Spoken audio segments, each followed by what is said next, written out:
ইতিহাসের ভয়াবহ দাবানল ছড়িয়ে পড়েছে যুক্তরাষ্ট্রের মায়ামিতে। জনবসতির খুব কাছেই চলে এসেছে আগুন। এতে চরম আতঙ্কে দিন কাটাচ্ছেন বাসিন্দারা। দাবানল নিয়ন্ত্রণে হেলিকপ্টার দিয়ে অভিযান চালাচ্ছে দমকল বাহিনী। চরম উষ্ণ আবহাওয়ার কারণেই দাবানলের সৃষ্টি বলছেন স্থানীয়রা। চারিদিক থেকে ধেয়ে আসছে ধোঁয়ার কুণ্ডলী, কালো ধোঁয়ায় ঢেকে গেছে পুরো আকাশ।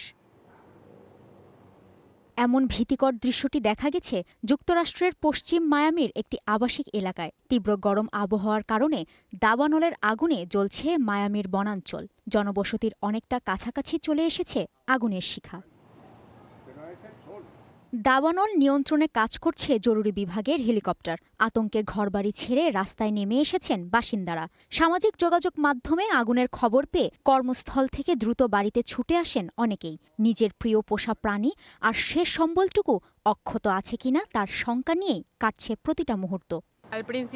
প্রথমে আমি একটু উদ্বিগ্ন হয়ে পড়েছিলাম, কারণ তখন অফিসে ছিলাম।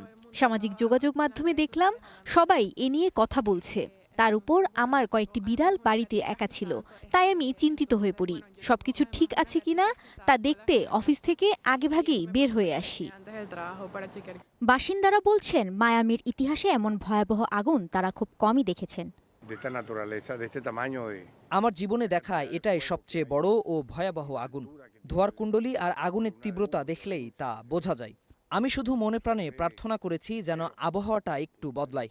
আর যদি জোরালো বাতাস থাকতো তবে এই আগুন এতক্ষণে আমাদের ঘরবাড়ি পুড়িয়ে ছারখার করে দিত। আগুনের এমন তাণ্ডব আর ধোঁয়ার মাঝেই অনেকে স্বাভাবিক রাখার চেষ্টা করছে নিজেদের জীবনযাত্রা। পরন্ত বিকেলে আগুনের ধোঁয়াকে পেছনে রেখে আউটডোর কোর্টে বাস্কেটবল খেলছেন একদল তরুণ। তবে পরিস্থিতির কিছুটা উন্নতি হলেও আতঙ্ক এখনও পুরোপুরি কাটেনি। দুপুরের দিকে পরিস্থিতি সত্যিই খুব খারাপ ছিল। নিঃশ্বাস নেওয়াই কঠিন হয়ে পড়েছিল। এখন ধোঁয়া থাকলেও আগের চেয়ে অবস্থা কিছুটা ভালো।